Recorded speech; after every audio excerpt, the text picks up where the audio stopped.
Okay, have you, are you, We'll start the meeting, and we have a quorum. Okay? Microphone usage, I think you've already gone through that with everybody. yes, I have, thank Yeah, you. okay. Committee member in introductions. Why don't we go around the table and tell us who we are, where you're from, how long you've been in Sun City West. You know, age is not important. And so, why don't we start with Dick? Go ahead. Well, my name's Dick Rhodes. Native Iowan, but we've lived on the East Coast in Washington, D.C., Florida, and New England for probably 35 years.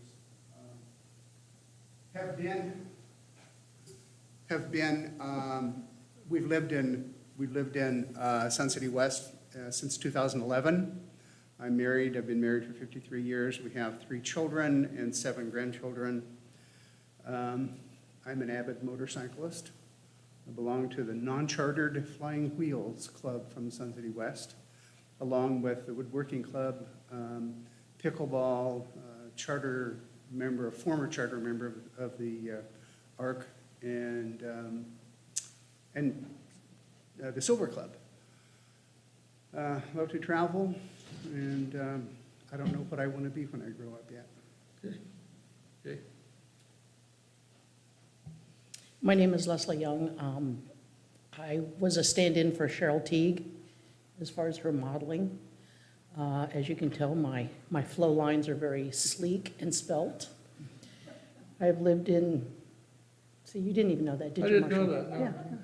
I've lived here since, well, for 7 years, retired law enforcement. My hobbies are the wood club and keeping my fingers on. I try to follow the rules, but since I am law enforcement, sometimes the rules are really difficult for me to follow, but I do anyhow, and I am housebroken. Been married 30 years, have 2 grandchildren, 2 cats and a dog. That's about it. Okay. Marshall Adams, I came here in 2003. I was superintendent of schools for 25 years in Nebraska.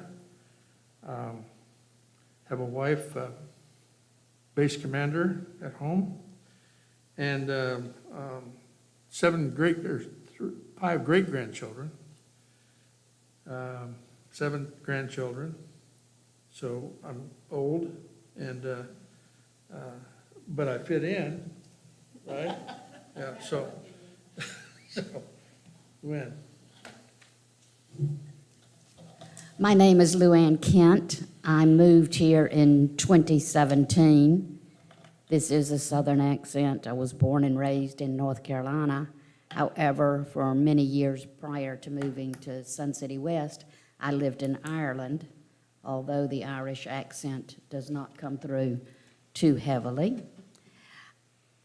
In my spare time, I'm very involved with an international organization, strangely enough, working on campaigns for the election of International Board of Directors, and I've done that for a number of years, and I thoroughly, thoroughly enjoy it, although it does take a lot of time, but sure we all find our passions.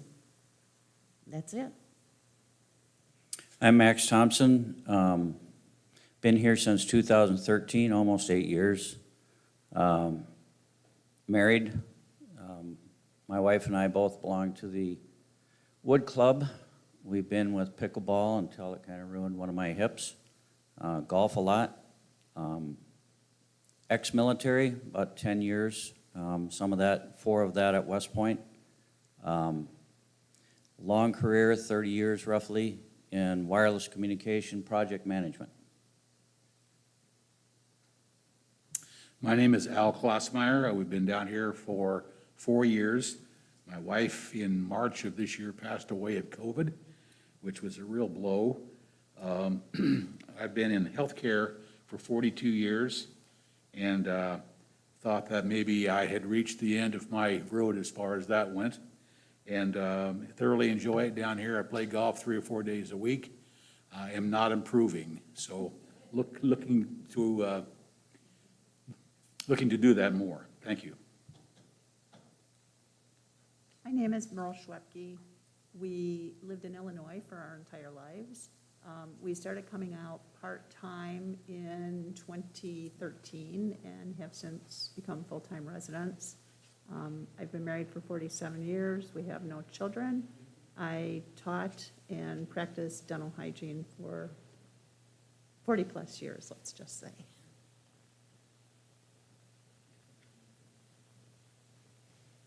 Karen? Yes, so my task as governing board admin is to talk a little bit about accessing BoardDocs.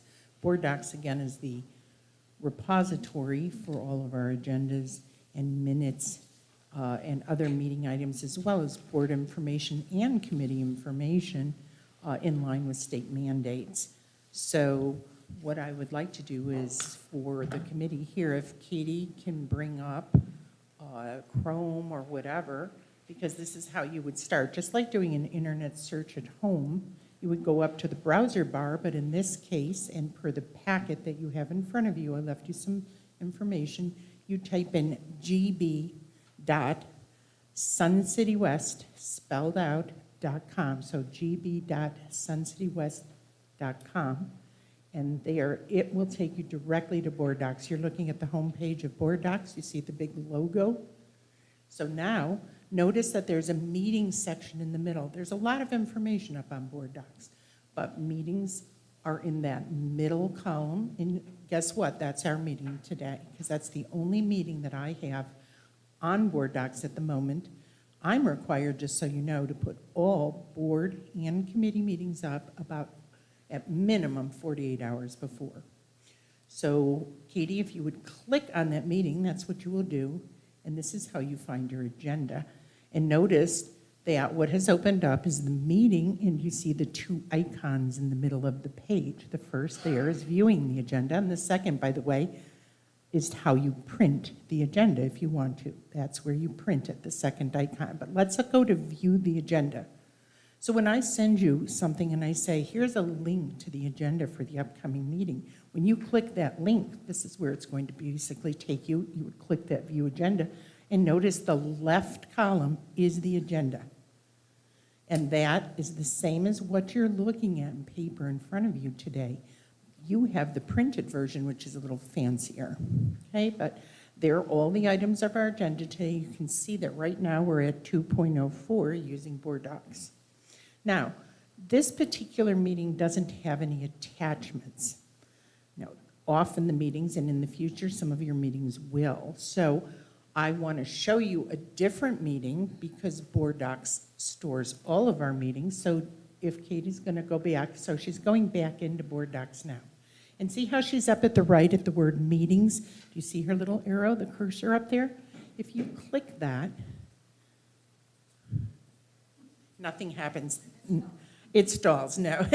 Generally, when you click it, it opens. So give her a moment because it should work.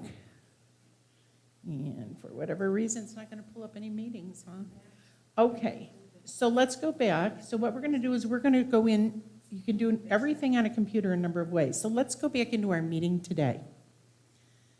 And notice here, so generally what would open is that part to the left that she just opened. See, you can look at all meetings through BoardDocs going back to 2014. So let's open up our current year, and you can see all the meetings going back in time that have been conducted this year are up there. So let's pick June 24, which was the governing board annual meeting. There are other committee meetings. Everything's up there, but we're going to pick June 24. We're going to view the agenda. And there is the government. Now, notice those little boxes. Those are the attachments. So if there's a little box or file folder icon at the end of an agenda item, that means there's an attachment. So let's just, I can't read it from here, but let's just pick one, Katie. And there it is. See, it opens to the right at the dock, a PDF format, and you would double click on it, and up would come the attachment. And then you would be able to view that attachment. This one's loading. I'm not sure what it is. It's an annual report. Got it. And so you have to give it a minute sometimes to load. And that's how you, though you would view any attachments, and there's, look at that, an annual report. And look up to the right, see the little printer box, the little printer icon, I should say? That's how you would print this, and if I were you, I would print it in black and white, because otherwise it'll run through your ink very quickly. Anyway, so does that make sense, kind of how you find attachments? In our meeting today, if we go back to our meeting today, and again, you'd go up to featured, you click, you'd open the View the Agenda tab. There we go. And notice we have no attachments, but now you know what an attachment looks like, okay? Now, I'll just cover really quickly up to the right. So there were some tabs up there. We're going to see if the policy tab up to the right opens, and it does. This is where you find all of the bylaws and the policies for the rec centers, and that's, you have to open that little document and drop down so you can look at policies, bylaws, and so forth. Marcia will be getting to your packet that you have in front of you in the blue folder. Everything that you need is actually copied off in there already. But if you have to find something, you can find it online here. And Katie, just go to the last tab, Library. Now, this is not the R.H. Johnson Library. Many people don't open it and never look at it. This is a library of information about the board, its committees, and so forth. So are we in the general tab? Is that what you drop down to?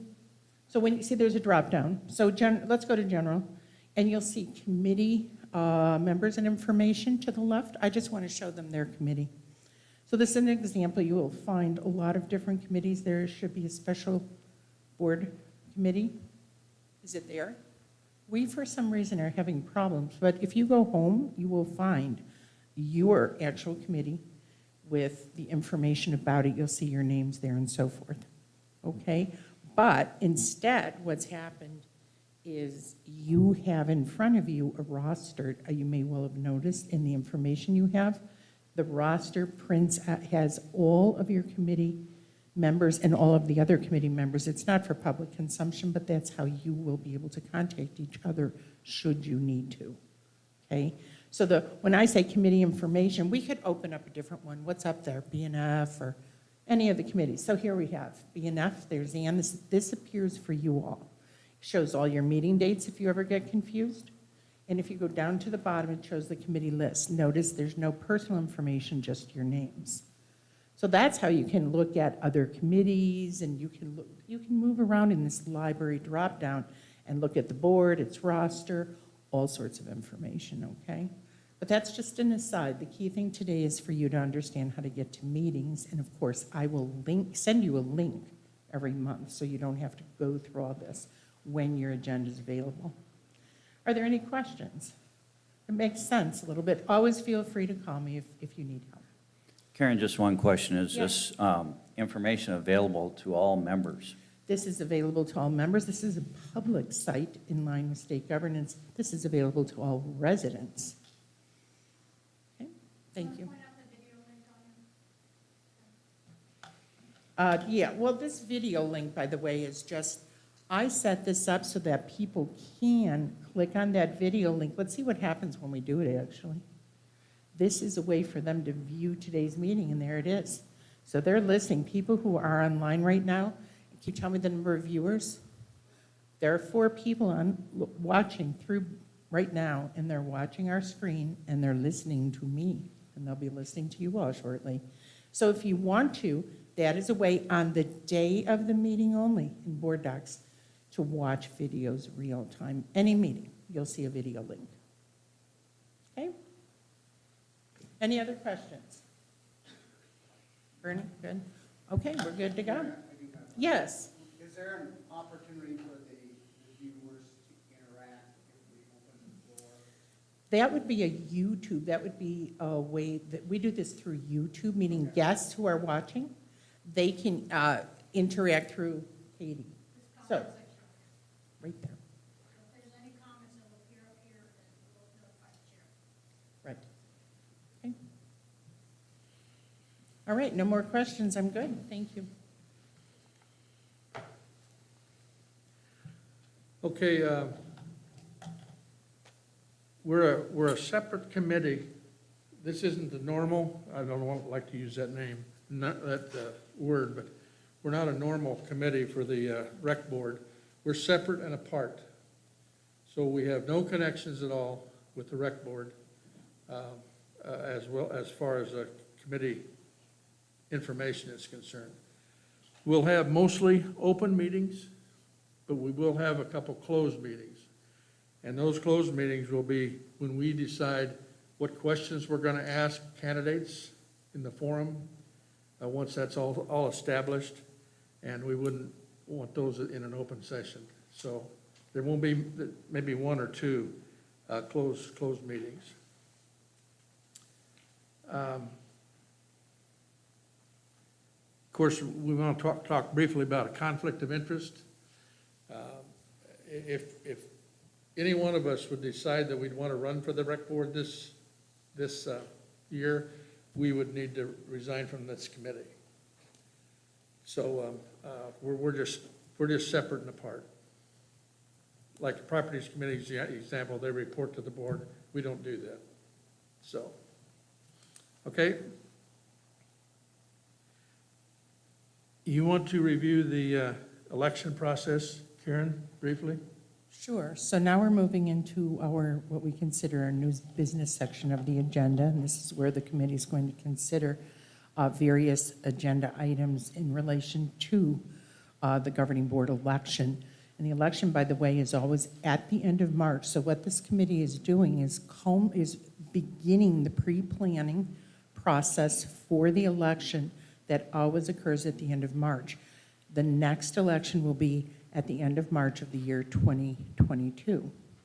So the entire process is generally, and I, as governing board admin, do support this special committee. The process is generally divided into two parts as I see it in terms of the way that I support the committee and the decisions they make. And that's candidate petitioning, and then candidate campaigning, and then, of course, the election ensues and ends at the end of March. So what does petitioning mean? It means that owner members in good standing who are available on a year-round basis can come as of November 1, and that is dictated in our bylaws.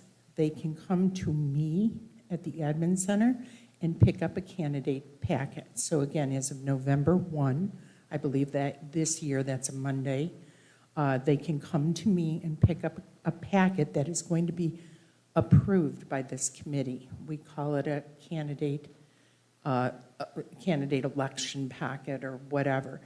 That packet will contain information because each of those owner members must go around to the community and obtain a minimum of 1,000 verified signatures from other owner members supporting their campaign and their interest in being a governing board a member. So that's kind of the petitioning starts November 1 when they pick up their packet, and it runs through until this year, January 6. By January 6, I basically will inform all of the candidates who have returned petitions to me if their petitions are verified and they've met the 1,000, I'm so sorry, the 1,000. It's 200, not 1,000. I've got the recall election that's just passed in my head. Petitioning requires 200 verified signatures, not to scare anybody off of running. So we always ask for about 220 petitions. Again, the committee will go through and be sure that they're in agreement with all of this and rubber stamp it, but November 1, petitioning starts to obtain 200 verified signatures by January 6th. The other thing that candidates have to provide during the petitioning process, and that's to me, is a biography of 500 words or less in paragraph form. That will then go to Katie. That in a photo will be published in the Rec Center News so that and it'll be on the website and on bulletin boards so that the community can become familiar with the candidates who are running. So roughly from November 1 through January 6th, we have the petitioning part of the governing board election. After January 6th, candidates start the campaigning part. And they will meet with the committee, and the committee, again, is going to vet all this, but they'll be meeting with the committee to become trained on campaign rules and how to do their campaigning in preparation for the voting that is going to begin later in March, both digitally and then again at the in-person election. The election ends with the announcement of the winners, and we will have, I believe, 4 spots on the board this year to fill in the March election. So again, it's divided into petitioning, campaigning, the election ensues, directors are elected, and those are announced at 3 o'clock on the in-person election day at the end of March. So that's just an overview of the process for everybody. And again, it's only 200 verified signatures, not 1,000. Thank you. Are there Thank any you. questions on that? Do people kind of have a feel for how it works? And again, you're all going to go, Marshall explained the packets and how to discuss this more. Okay, if you'll look at your packet, the second number 1 guide, that's our calendar of events. And that shows you through the process of the election all the way through March as to what's going to happen. Now, we're not going to spend time today reading through the packets. You can do that this month, and then we'll work on it in October if you want to change anything that can be changed. If you'll look at the packet, you'll see in front there's a insert that says bylaws and appendix, and this is the petition that they will receive from Karen to fill out, and they have to get 200, yeah, right here, 200, is that in there, Karen? It is. So in the left sleeve, Yeah, this is where the petition, there's an example of exactly what a petition page,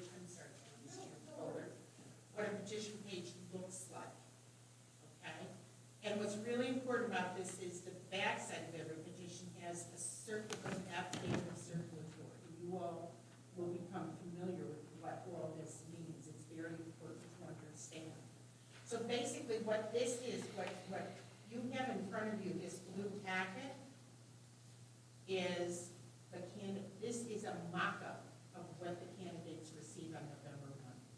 So we have to be sure that you all, having gone through every part of it, understand as the committee, because you may get questions about it from candidates or from the community. So you need to understand the whole process, and we have to be sure that you all agree. And so it's vetted by the magic date, November 1. So we only have about a month here to get these ready, because I have to, by our bylaws, have these available November 1 for candidates who come in. And I'm expecting, because the magic question I get right is, well, how many candidates are going to come in? Well, I don't know, but I'm expecting probably more than usual this year. And that means 10 or 15, 20. I presume it's a typo. This says 220 signatures. Okay, so what is that about? Let me go to the one.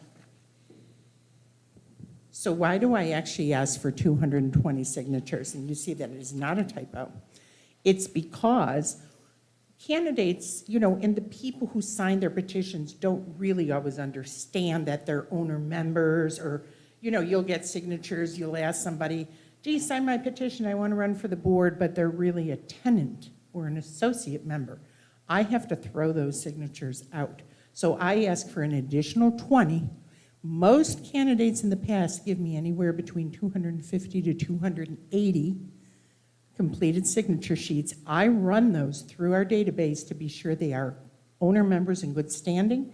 As long as I've got 200 of those, a candidate gets verified. It's that simple. Okay, thank you. and the very important, I think probably the most important thing to think about here is that when you give this, let's say you're a candidate, you give this to a person to get signatures, that person is the only one that can get signatures. In other words, if I'm gonna run these petitions for somebody, I can't give it to my wife and say, why don't you get some of these over some other, get some other signature. The person that is in charge of that sheet is the only one that can get signatures. That's correct. So, for example, if Merle and I are both getting signatures for a person running for the board, if Merle gets 2 signatures on her petition, because again, she's asking for petitions for her friend, she's gonna sign the back.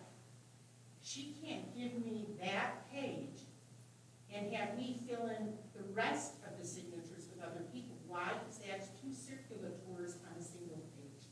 It doesn't work that way. So I could get literally 80 different pages with 1 or 2 signatures because there were 80 different circulators. So an affidavit is good for one person for the signatures on that page, whether it's 1, 2, 5, the whole page. You can't pass them across circulators to fill. And that's very important because if we are ever questioned and I have to look into this, I don't want to have to throw out signatures because I've got 2 circulators. The affidavit is signed by one person and that person obtained the signatures on the flip side, whether it's 1 or a full page. Okay, people are very confused by this. And you may well still be confused, so let's talk about it. Yeah, I'm confused because I understood Marshall to say that I couldn't have somebody get signatures for me if I'm running. No, people do help get signatures all the time. Okay. So, People, you can have help. Okay? You can have 5, 10 circulators, but a circulator is responsible only for that page, whether there's one signature. The mistake is this. I get a signature as a circulator. Then I hand it to another circulator, the same page, and I say, fill in, get more signatures. There can only be one circulator because the affidavit must be signed by that person for the signatures on the flip side. Thank Now, you. candidates themselves, of course, often since it's 200 that they need, and again, I ask for 220 minimums because some are going to be thrown out, always happens.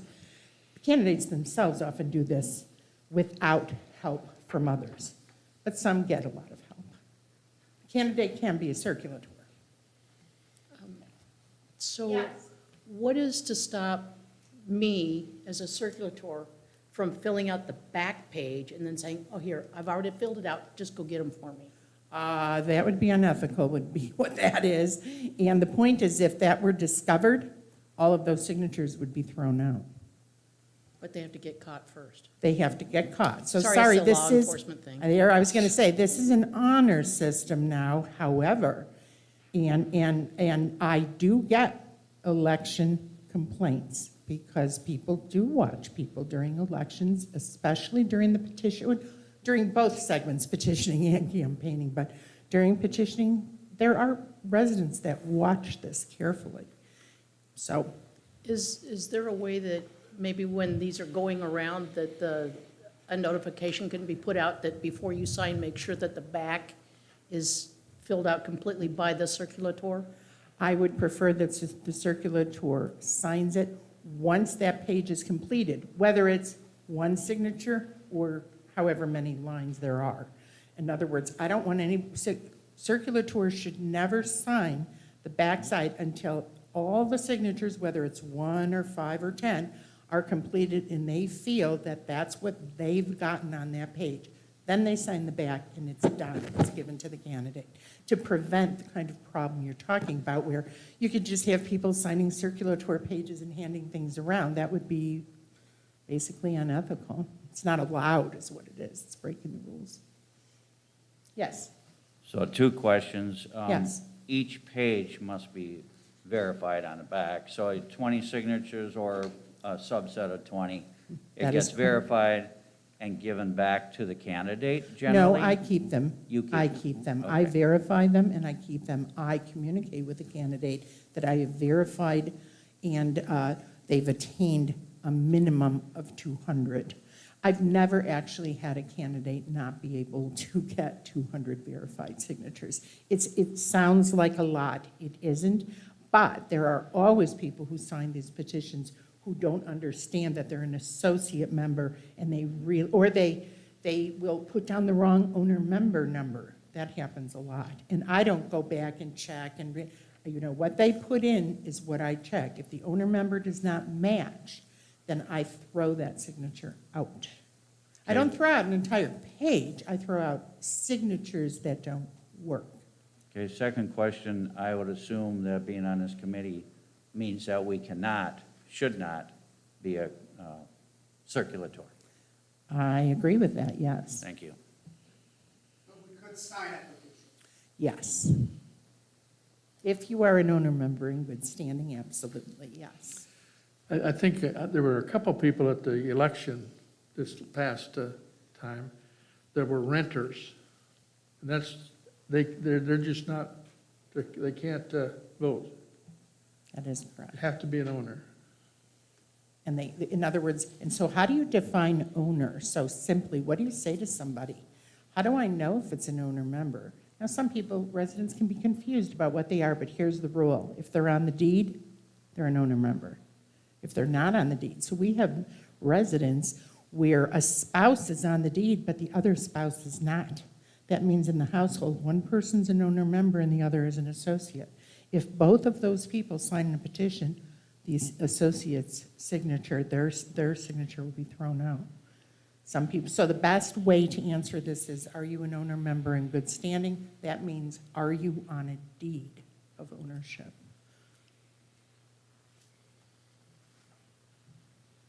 Okay, any other questions? Okay, let's see, the packet is self-explanatory as you go through. You can go through that, we'll be able to discuss that in October. The October meeting is going to be kind of a work session where we help Karen put these packets together. Okay? So to that end, Marshall, might I intrude a moment and say something? Martin, can you put those key dates back up? Are you doing that for Katie, or is Katie doing it? Thank you. So this page is behind tab number 1 in your blue folder, if everybody can look at it. What's very important to understand on this page, we've essentially laid out the critical timeline for this coming election. It's not like there's a lot of give. For example, if you go back up to the top of the page, please, November 1 is when the candidates can start picking up their packets, okay? They're blue folders, just like the ones in front of you once we finalize them. The filing deadline is Jan 3. By the 6th, I verified everything. I let everybody know, and typically, I don't wait till January 6th. People will bring completed sets of petitions to me typically very early, maybe in November even, maybe in December. I verify those immediately and let candidates know. I don't make everybody wait, okay? But those are set dates that we can't as a committee start changing those dates. But in the blue box, if we cursor down just a bit in the page, thank you. Those dates, so candidate orientation, we've put the 6th of January up because it makes sense. This is what's in that blue box. The question is, will this work for the committee? Because the timing's pretty good. There's a photo when candidates are trained. There's a photo session. Martin will take pictures of each of the candidates. We need that for publication. Now, the candidate forum, what is that? Have you all been to a candidate forum? No. So every year when candidates run in this very room, we invite them in. They sit up here just like you are sitting here, and the residents are invited in. We advertise this, and they're invited in to ask questions of the candidates. So it's just like a presidential forum in a way. It's like a big debate in essence. And we've kind of set a date around that you all should be talking about or thinking about, but most importantly, Marshall will probably want to explain that last one where it says candidate meet and greet, and I know Luann is familiar with this. We call it a kind of a forum. but it's a candidate meet and greet. That's something that you all are going to want to discuss. And given our timing, Marshall, in October, I just want to be sure, because we have to get these packets ready, that you all have thought about all this. So whether, Marshall, you want them to go home and email you about it or whatever, you can maybe talk a little bit about that meet and greet and some other options today. Okay. And then, by the way, the last three, and Katie's going to get into this next as our IT person, and we're getting into the when online voting begins, when it ends, election day, and so forth. And notice, so the big reveal, wow, March 28 will be the in-person election day. That's election day. And it has to be at the end of March, so that's the day. Okay, so March 28, and then you all, as a committee, will disband once we have our new board directors elected and announced on that day. Yes? Karen, you were saying about sending our thoughts to Marshall. Well, and Marshall, you all can decide how you want to do this today, but we really do need to address this a little bit today. The only thing, one of the things that we were probably most surprised by at our last session 2 years ago Right. was that when we are emailing, we cannot reply all. That is correct. That's a general rule for all committees, by the way. When Marshall sends anything out to you, or if I send anything out, or it's really, the key is to never reply all to whoever sends something to you. And why is that? That's considered an electronic meeting.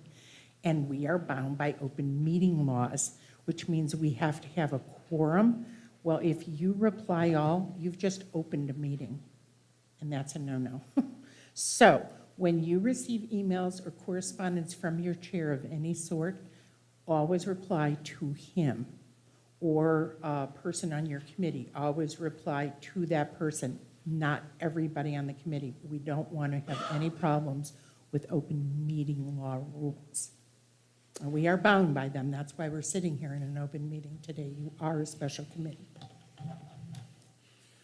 Okay, and we've already screwed up. I have. You'll probably keep track of that, Leslie, the number of times. We need a secretary. That is correct. And the secretary will work pretty closely with Karen, getting minutes and stuff to her and work together with her to document the meetings. So I'm asking for a volunteer. You told me already. I volunteer to be a secretary. Do we have a volunteer? Anybody like to do that? Merle, you're lovely. And I mean that. Yeah. Okay, so, and you can always go back to catch up what we haven't done, or what we have already done on the, so anyway, okay, well, thank you so much. I might do something nice for you sometime. Okay, very good. So we've talked about open and closed meetings. There will be very few closed meetings, but we'll have to have one at least.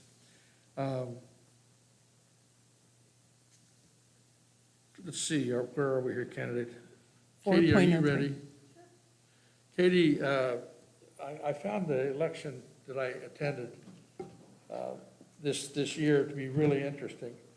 And Katie does all of that, and it was different, but it really works well. So why don't you go ahead and tell how we do this with all the votes and so on. Sure. Yeah, we have actually developed a really nice model for elections like ours with the larger planned community. Along with our own bylaws, there's state laws dictating how we run elections, and that is under Title 33. So that's Arizona Planned Community. So even if there's a conflict in our bylaws and state law is the overarching rule, and that's what we follow. But we're pretty much in line with both of those. So my role here at the rec centers, I'm over media, publicity, and then also information technology. So it kind of works together well for the election since both components play heavily in the election. You've got your deadlines. Karen talked about some of those, as she said, are dictated by the bylaws and can't change. There's some that you guys can weigh in on, and then there's some that IT and public relations has to have pretty firm. So I'll walk through those that relate to me. I think earlier I sent Marshall a list of our deadlines for the rec center news. It's probably the most cumbersome challenge we have because that deadline is so far out. So it's the deadline for the rec news is the first Friday of the month for the next month's publication. So for example, this Friday is October 1st. That will be the deadline for anything that's going to run in the November rec center news. So we have pretty turnkey publicity for the petitioning process that Karen spoke about. And if there's no concerns about that, I'll get that publicity in the November rec center news, letting people know petitions are available, blah, blah, blah, what those rules are. But then as we go forward with the photos for the candidates, we have to get those photos in that early date that was pointed out, January 6th, so that we can get them in the February rec center news because the forums start early in March. So those deadlines, if you're gonna mess with the photos ones, it's gotta be almost earlier than later. So keep those deadlines in mind as you go through these. If there's anything you're trying to change, that rec center news deadline is a month before publication. So that's a tough one. Electronically, we can publish everything, the day of, so that's not an issue. So when we go back then to this little guy, I created this a couple years ago when we started doing the electronic voting because it just started adding more elements. It started getting more confusing. There was a time several years ago I wasn't involved in the election at all, but as soon as we went to electronic, I got a lot more involved because so much of it involves the computers and our membership database. State law was changed to allow for electronic voting, but it also requires you have at least one day set aside that people can vote in person if they can't vote electronically. So we do that. It's in the Data Resource Center at the library. The things that happened before that allow us to ensure everybody is registered. So registered, if you want to vote online, simply means we have an email address for you on file. If we don't have an email address for you on file, we can't get you your electronic ballot. So that's, when we say register, that's all that means. Any owner member that has an email on file, and it's got to be unique, not something that they share with a spouse, they can be sent an electronic ballot when the online voting starts. So early on, we'll start reminding people, hey, check your email, make sure you have one on file. And then when we get to that point, we'll send them all electronic ballot. They don't have to vote online. If they don't have an email, they can come into the Data Resource Center. So going through these deadlines up here, the ones in orange are those ones that Karen talked about. The candidate forums and the meet and greet.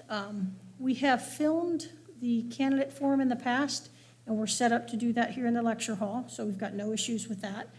If you want the meet and greet filmed, and I don't know what the intent is on that, we would have to move some cameras over to the social hall, so we would need to know that date early and have the guys ready to move all that stuff over there and set up for that.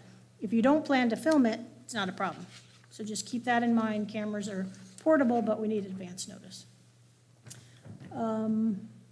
Okay, so March 16th, we've set that as the deadline to register to vote. So if we don't have your email on file by March 16th, you're going to have to come to the Data Resource Center. We have to have that cutoff line because of the process. So let me kind of walk you through. You don't need to know this, but it'll help you understand. We have a membership database that has everybody in the rec centers that's registered with us. And then we have voting software that's completely independent. It's run by a third party. I don't get involved in the back end of that, which keeps me out of it. Staff tries to stay out of the elections as much as possible. But what happens is on that cutoff date, I take an export from the database of every owner member who's in good standing, and they have an email address on file, and I send that to the voting software guy. He will create the ballots. He creates all these unique codes that tie to the individual ballots. So when they go to vote and it's tied to their email address, once that code is used, it can't be used again. The software that he has is pretty neat in that it allows me to create electronic ballots on the fly for someone that comes in after the fact and wants to vote online, but they have their spouse's email or something like that. So I do have the ability to verify they didn't already vote. I'm going to add their email address on file because they're an owner member in good standing, and I'm going to send them an electronic ballot. So I can do that, but it's so much easier if they just have them all done by March 16th because there's not that delay of us trying to send ballots on the fly. Anyone that is homebound, that is a state law. We have to have provisions for folks that can't get to the polls and don't have a computer or don't have internet access, whatever that is. If they call Karen, we can set up the option that works best for them. In some cases, it just turns out they didn't have their email address on file and they're out of state and we take care of them. In other cases, they don't use computers at all and we have a telephone system they can call in and do their vote that way. Or we could have someone from the election committee go visit them in their home if that's something you want to do. Pretty simple to do. We don't spend a whole lot of time worrying about that because I think we've only had a couple that have ever taken advantage of that. But telephone voting is an option.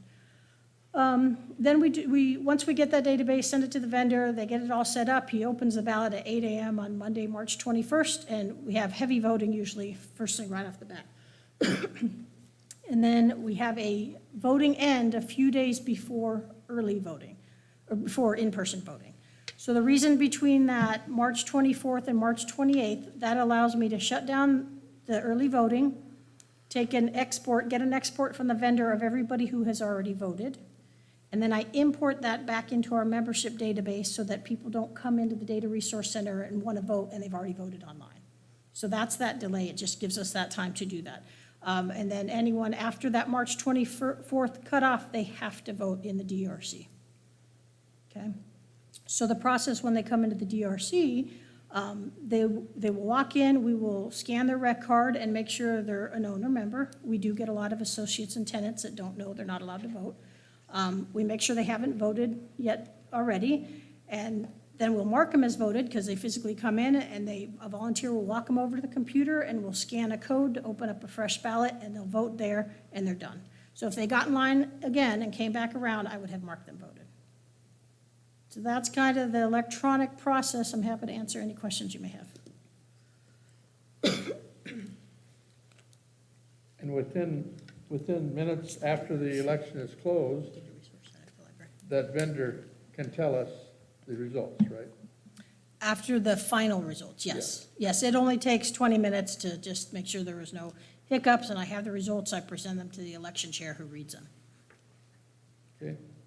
I just have one question relative to the actual election day, the in-person at the library. Should we all be available that day to help guide people to computers, show them how to vote? So Marshall will kind of dictate what the volunteers do or what the committee does that day, but I will say, I as staff try to stay at it as much as possible, but I'm there for support. So we will usually train a couple of you to sit at the computer, scan the rec cards, look for those data points. Are they owner member? Are they whatever? Mark them voted and get them through and then the next person. So I don't even get too involved in that, but I'm there if someone has multiple properties. That gets a little trickier and I'll just tell you how many ballots they get. We'll look them up or call membership. And then helping them on the computer for sure. I don't get, when they actually are voting, staff is completely out of it. So that is definitely something you would have to do. During this previous election, Torch Committee was the one that was helping. So those two people that were on the computer, as they came in, they were actually Torch members and not staff? No, because that one was such a last minute, we didn't have time to kind of do the training, and we had the election committee observing us. We were scanning and marking them as voted Yeah, and okay, pushing forward, yeah. Okay. Any questions about the timelines? Any concerns? Okay. So Marshall, just real quick, one of the questions I would have then is, do you want to film the meet and greet?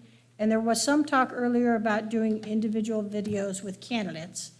If you wanted to do that, that's something I would have to know sooner than later as well. Do we have an interest in that? Rather than a greet and meet, we could video each candidate and they could give their little speech. And that could be online, and we wouldn't have to have the meet and greet. Any interest in that? Do you all understand what the meet and greet is, what we're talking about when we say that? Okay, let me just clarify a little bit. So we have 2 events standardly, the first being the forum in this room. That's kind of a standard, and we don't walk off of that. You all will plan that, you all will handle it, that's a big thing. You're going to handle the orientation and training earlier in March, and you're going to handle Election Day. But our question right now is there's a meet and greet. People used to refer to it as the second forum, and I never understood that because it's sort of a forum. What it is, it's set for the social hall right now. And each candidate is given like a card table, and they sit there, invited in during the evening, generally like 6:30 to 8, something like that, to come in and meet them and talk to them. It's very informal. But they are given a little 5-minute window at the beginning to do a little overview about what they believe their campaign strengths are and why they're running. People can then, after each of them does that, attendees can walk up and talk to them, and there's a period of time that we allow that, and then they can either do a closing little monologue for each of them or not. Again, this all has to be decided by your committee. These are right now, you may be thinking, well, where does the committee fit in? You fit in candidate orientation and training, for sure. You fit in handling the entire forum, everything, and you'll delve into that more as time goes on. But today, per Katie, we kind of are looking at it 2 ways. I've put one date up on that date line you saw, and that's to have people go into the social hall. You see it there, March 16, from 6:30 to 8, the meet and greet.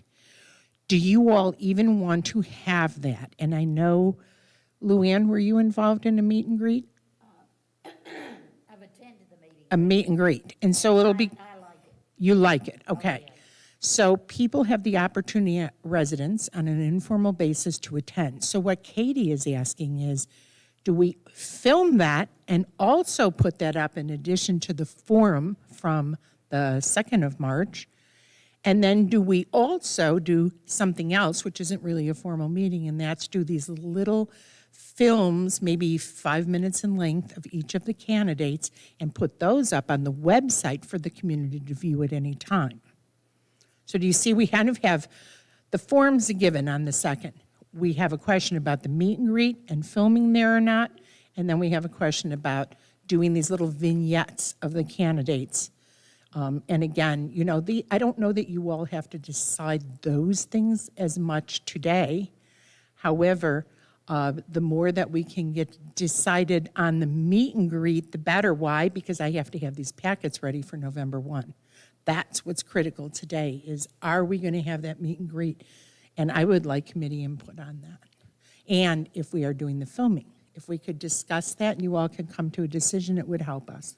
Yeah, it would be very hard to film it because the people asking the questions of the candidates aren't mic'd up. It's not set up for filming. It's difficult, but I know that was brought up as a suggestion at one point, so I just wanted to offer it. As far as the vignettes, and I would recommend not more than 3 minutes. If all of you voted in the last election, you remember, if you voted online, you had the ballot, and each candidate's name was a hyperlink to a PDF of a bio that they wrote. We could also put another hyperlink to their own little video. And that was something we got in feedback from the last election. I wish I'd known more. It's too bad there wasn't more information on these candidates. So those people voting in early balloting could click on a hyperlink to read the bio. They click on a hyperlink that leads to a, say, 3-minute video by the candidate talking about blah, blah, blah. Just remember, not every candidate performs well with a camera in their face in a closed room on a black screen. So that can be a challenge. But then you have the meet and greet where it's not filmed, if that's what you do, and it's more informal, and they may do very well. So a lot of options, but think about your candidates and how fair it is to film or not to film. So what I see the meet and greet to be is somewhat like the Iowa caucuses, where you have a small group over here and a small group over here, and they each talk about the platform of that particular candidate, except in this case, the candidate would be there. So, and I think I know the answer to this, but there's no refreshments here? There's no, this is not a social event, so there won't be refreshments, or there will be? That's something that the committee can discuss. In the past, we have offered refreshments, non-alcoholic refreshments, and cookies or snacks, because we don't offer a dinner. Okay, so I just wanted clarity. I think these things are worth a discussion, because I see value in all of that. But I just can't quite frame yet the candidate meet and greet. The only analogy I even have is the Iowa caucuses, and that's a kind of a broad analogy. I'm good. That's probably a pretty good analogy, because it's kind of like that, right? Each candidate has a little table, people can approach them, but they are given an option to do a little opener and/or a little closer. It's up to you all how you want to fashion that meet and greet. I just want to be sure that I have a date that makes sense if you all are going to do it, because of the packet need for November 1. I do have one other question, and I would target this to anybody that has been to those. I will admit I have not. Are those well-attended? As anything in Sun City West, Okay. how do you define well-attended? It's relative. However, what I was gonna say, I think that we're going to find an increased interest in candidates compared to what we've seen in the past. Because I am so involved in campaigning in a different element, to me, the meet and greet is very, very important. It's an opportunity for the residents to ask questions that they would like to get answers to, other than what we've just seen in the forum. I don't know if anyone in the audience who may have attended a meet and greet has any comment on it. Please use your mic. Oh, thank you. You were supposed to remind me. Please tell me I don't have to repeat all that. No, I'm just saying, I think that we will see an increased interest in campaigning and candidates going forward.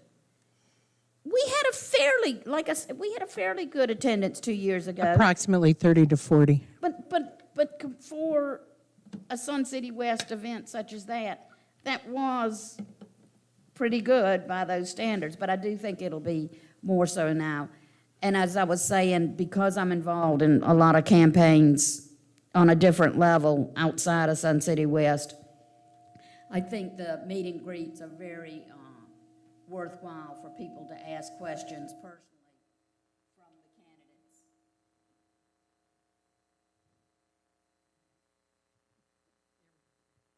He did it again. Leslie, you're keeping score, right?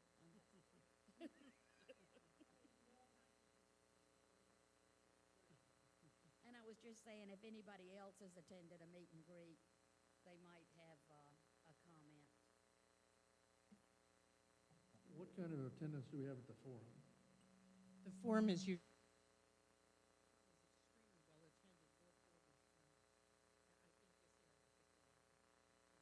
point. We're going to I want to say we had 1,000 views, and that would be high, but several hundred on the forum after the fact, so those that couldn't attend did view it. Just a little hint, turn your mic off when you're done, because if there's 2 mics on, that's where we're getting the feedback. I have a question. I like the point that Luann brought up about individual people being able to directly ask a candidate questions. I don't like too much in-person contact. COVID is still here. COVID is an issue, and closeness / meet and greets tend to lend themselves to, just like all our football games, et cetera, people are close, so we may need to add some rules as to masking distance to get around that. However, my question is really relative to, is there another way for members to directly ask their own questions via email, via any other source to the candidates, which could get the same thing done without the in-person? There's, all sorts of electronic ways we could handle something like that with polling or live polling during a forum. You don't want to disenfranchise people that are not computer savvy. That's the only tough part. But I think those views on that last forum I mentioned were so high because we did close to the public due to COVID, and people did view that forum, which was wonderful. I think when you mentioned that closed meeting, that's where you develop the questions for the candidates at the forum. So we did ask the public to send in questions that they wanted to ask, and those were part of that, so that was one way to do it. But as far as it being a live situation, what we're doing right now, this video is on YouTube Live. He's live streaming it, and there is that comment section. So technically, we could do that. It's harder to review the questions if you have duplicate ones or one is just not appropriate. You can't do that when they're in the comment section. Everyone can see those. So those are all things to keep in mind. But there's a lot of different ways we could do it. I think if you guys go back and think about it and which ones do we need and what do we really want to get out of it, and then come with this is what we want, we'll find a solution to match that. One other question, do those, and I'm not just talking in Sun City West, but do those kinds of meet and greets with the renewed interest, with the heightened frustrations at times, do they become contentious?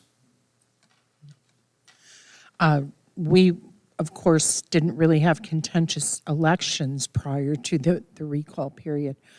So it hasn't been an issue in the past. And by the way, we used to do them in what was called the Shuffleboard Room, which is now, of course, the Lizard, as I call it, the Lizard Acre Pub. And we won't be using that venue, obviously. We'll use the social hall. So social distancing will be accommodated. It'll be very easy to accommodate that. And people, the candidates, can stand at a little table with people appropriately. We can even put little circles, on the floor if people want to stand in them. So you brought up a good point there. But we're not worried about contention. Now, as we move through the year, should the committee determine that there's a problem, and you'll be able to tell. We'll be able to tell if there are issues going on. We can always hire security.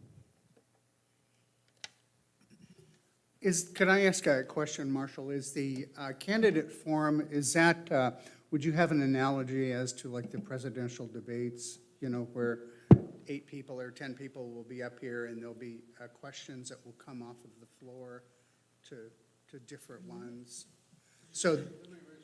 So it'll be, they will have to answer extemporaneously, why is there error, and, okay. And as long as the moderator could control that, Marshall, you've had 2 questions, and now Luann has got to answer a question, so everyone can see how that particular candidate responds to an unrehearsed question.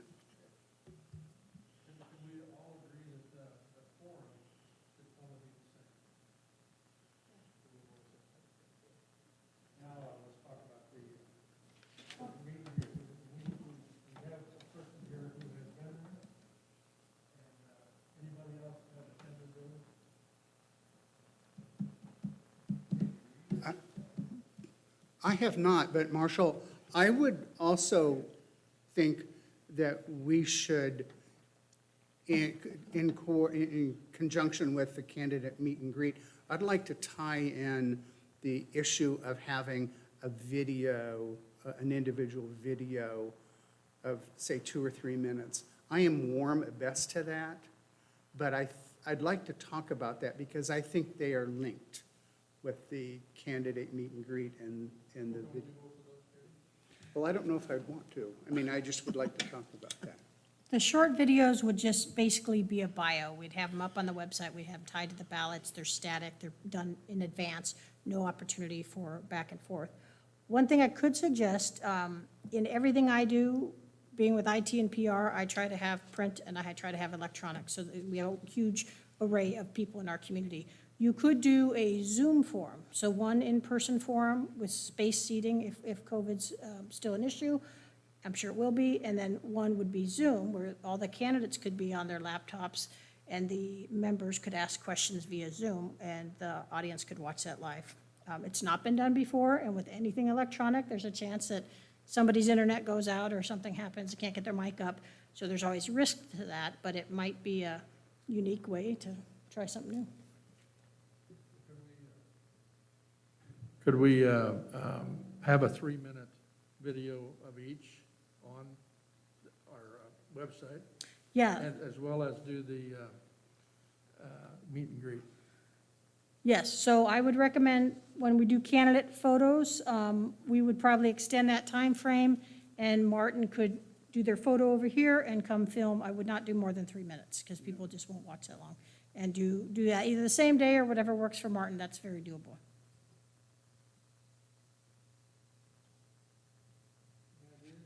I like the idea of the 3-minute video.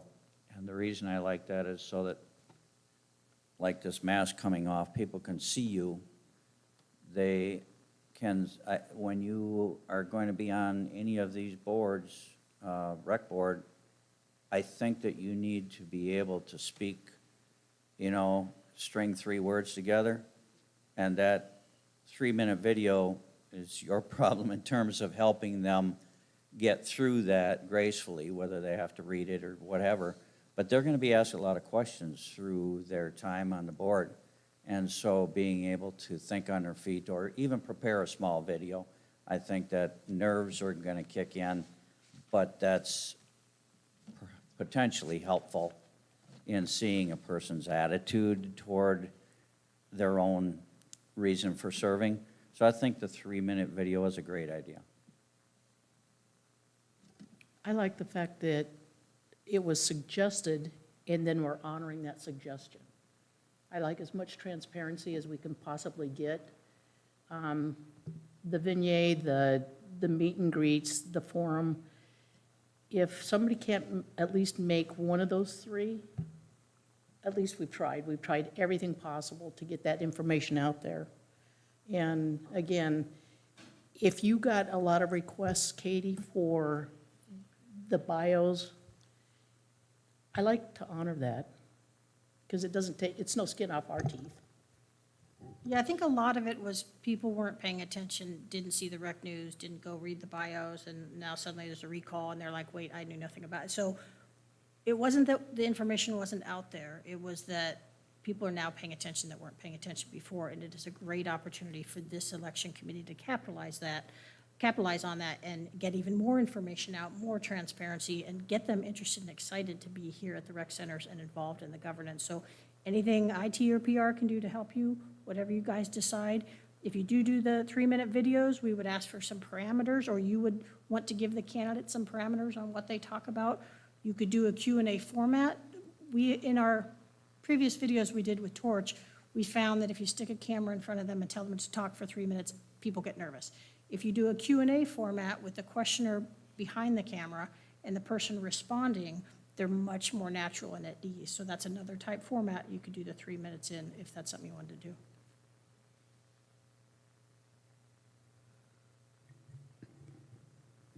Personally, I wouldn't give them 3 minutes. They need to learn to be more concise than that. I think a 2-minute speech is more than sufficient, because conciseness is important, and I know in my own personal experience, it's a 2-minute speech, and it's for a reason, for the conciseness. I think that having them do their 2-minute speech when they have their videos, when they have their pictures taken, is much too early. I think that the video that we should be able to hold it off as long as possible. I know that we're going to have deadlines. The reason why I say that is because it will give them time to find out what is important to the people that are going to elect them, so that if they have to address a certain issue. So I think this gives the candidate time. It also gives them time to get used to being in the public eye. I think it's a lot to ask them on the day. that they don't know where they're going, what they're doing, what to expect.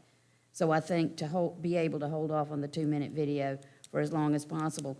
I really I think the biography should definitely go on the website. And perhaps even give them the choice.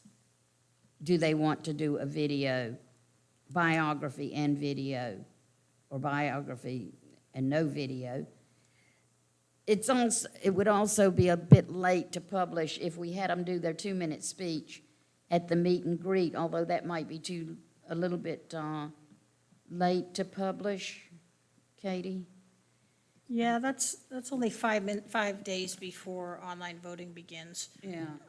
One other thing, just logistically, if you create the videos, let's say you have 5, 10 candidates, 2 minutes I like, because we do have people that don't have computers at home. They're gonna go to the library to vote, and they will click on the PDFs. We've seen them do that, so they will be clicking on these videos, which means we gotta provide earphones, which is fine. But you're gonna have people sitting at the computer for much longer if they're going through 2 minutes per candidate. And you as volunteers are gonna help some of those people get off of that tab, move to the next tab, watch the next video. It's all good, because people will wanna watch those videos, but it'll be a new logistical thing to handle. Just keep in mind. And the videos, 2-minute videos, we could give the same questions to all candidates. Yeah. So I do like the idea of choices, but to be a divergent opinion, Luann, I think that instead of waiting later, my preference would be earlier, when we had their pictures taken. They should be prepared right now, at this moment, to be able to start accepting responsibility and learning what they have to do as a board member. You know, I think that if we say we want the video, I think everybody should do the video, or nobody does a video. And I like the idea. When I see the candidates' biographies, and I'll go through and read them all, it would really be nice to have, basically, and just hypothetically, I would say, that let's make them read what they wrote on their bio. You know, and that's not going to be any more than 60 seconds, maybe not even that. But if you hear them and their projection and their comfort level, I really don't want somebody fumbling through that. You know, that tells me something about them, that they're not comfortable, you know, that they're going to be in a big audience with a lot of people looking at them. You've got to be able to be comfortable with that. And I think it says something about them. But I think they should be able to do it right now. Here's what you wrote. Tell us what you wrote. And then if you have a few comments on top of that. Thank you, that's all I have. Perhaps this is something that the committee can think about to discuss more at the next meeting. I think what's critical right now is just that I understand that there is indeed a meet and greet that you all would like to do on March 16. If I can narrow down these dates and pin them down, I can prepare the packets better. And so, again, I'm not trying to cut off your conversation. It's just, it doesn't have to be decided today. Nothing has to be decided today from my standpoint other than that meet and greet. I think we probably, Yes. yeah, and then we can do the video and that kind of stuff later. I do have one more question regarding the schedule for Karen. The March 2nd Candidates Forum in the lecture hall. Do we need to consider moving that to the social hall? It's generally been held here, so I kind of automatically put that in. But that is something that and again, I'm trying to think if we have to do that today. The theater style in here, the auditorium style suits a forum setting. As you know, I think you were at one, right? You worked one. So you're wondering about the fact that we have a capacity issue here, potentially, and social distancing. Now, that's a given. If we have to social distance, we're cutting our capacity by 2/3 here, and it's about 120. So it's It'll be minor, a minor number. So again, I don't know what you want to say on this, Katie. It's harder to see in the social hall. Yeah, the cameras here are set up for this kind of a setting and for filming. And so if we move it over to the social hall, which is possible, you're gonna lose some quality. It may be a further back shot than what you'd get in here. Remember, just last year, we had nobody in person. They submitted their questions in advance, and we had hundreds of views, if not 1,000, on the YouTube video after the fact. So even if we had to do every other seat and require masks, people are gonna make that choice not to come anyway. If it's really rampant, they're gonna watch it from home in the safety of their own home. So there's all sorts of options, but this room in particular is set up for filming. Can we agree with that we need the meet and greet? Yes. And the forum. So my question is good. And the forum, and the location of the forum, we're good with the lecture hall. Is there consensus? I mean, this, even though my candidate packets, I can always write that in, so I'm not as bothered by that detail. Thank you.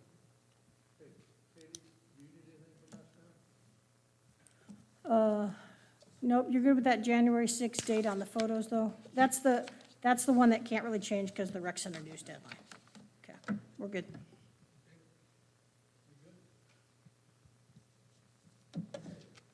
Marshall, can we agree, don't film the meet and greet? I think I'd prefer that.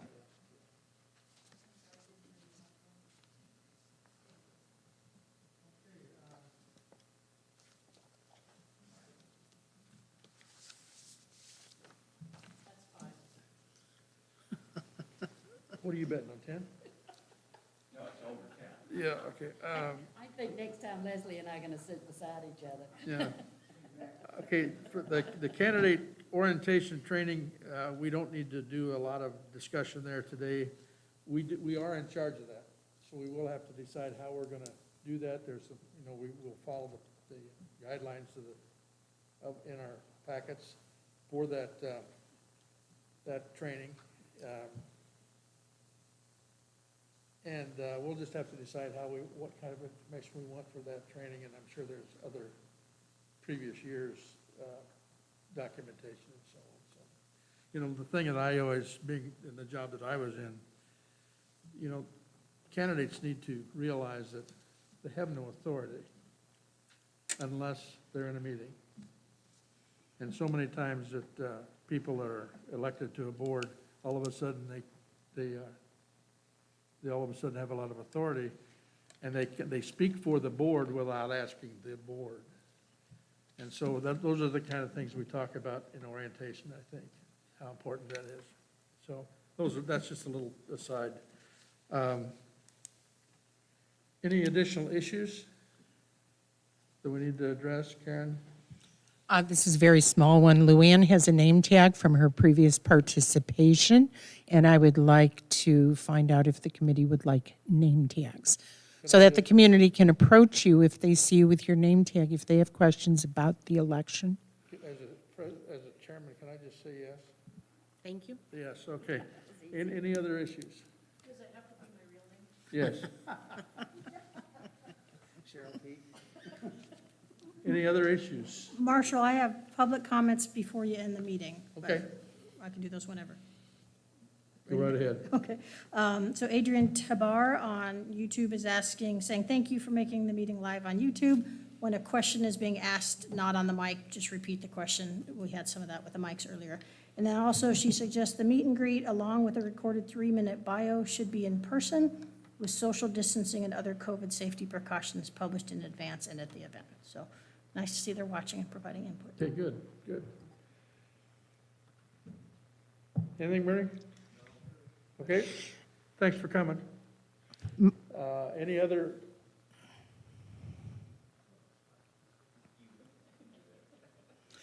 I just want to let you all know that I do have information from one candidate already who has been sending me information for a while now.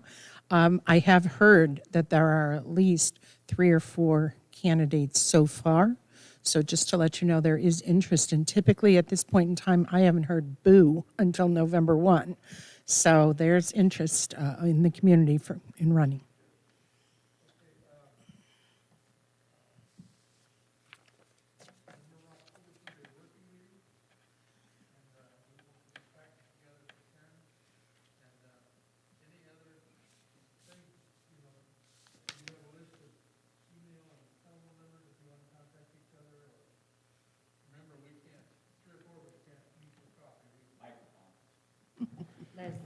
Yeah, excuse me.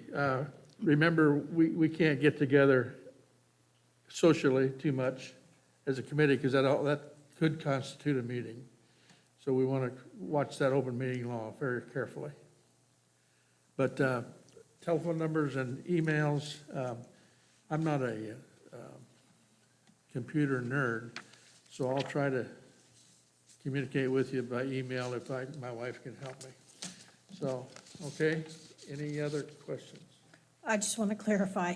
So even if you do phone calls, one person to the next person, that's called a serial meeting, that's also a violation. So one-offs, and it doesn't go any further, is fine, but just when in doubt, be in front of the public when you're having these discussions. And if you have questions and we don't want to barrage Karen with anything, you can get them to me and I'll find your answer for you. Yeah, it's very easy to contact me because I'm considered staff, so I'm an association employee. I'm not on your committee.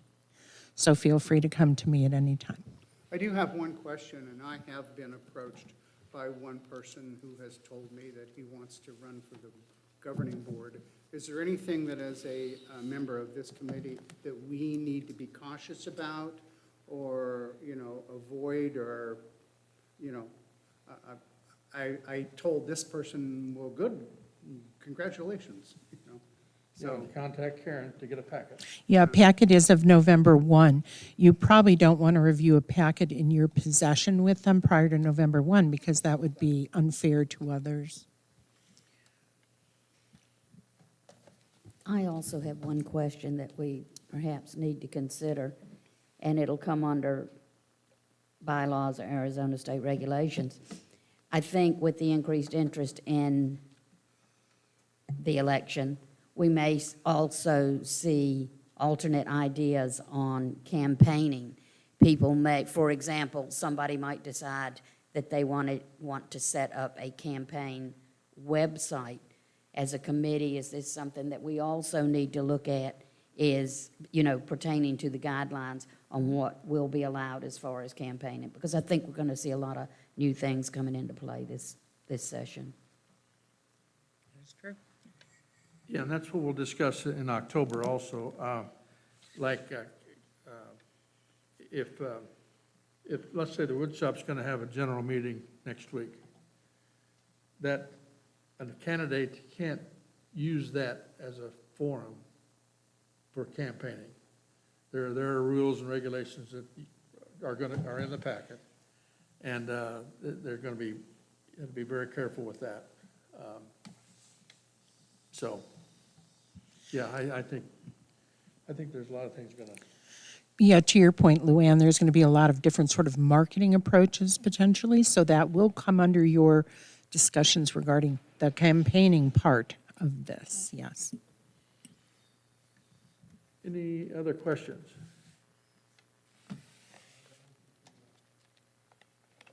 Do I have a motion to call this meeting?